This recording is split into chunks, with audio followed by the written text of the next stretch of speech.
হচ্ছে মটরশুঁটি, গাজর, ফুলকপি, পেঁয়াজ কলি, টমেটো,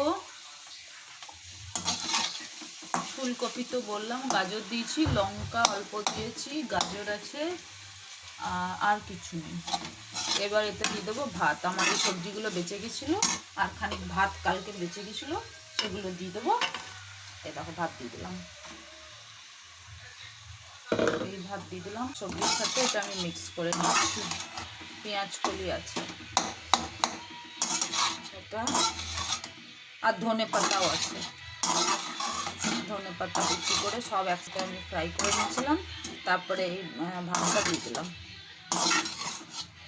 আশা করছি ভালোই হবে। সমস্ত বেঁচে যাওয়া ভাত আর বেঁচে যাওয়া কিছু সবজি দিয়ে।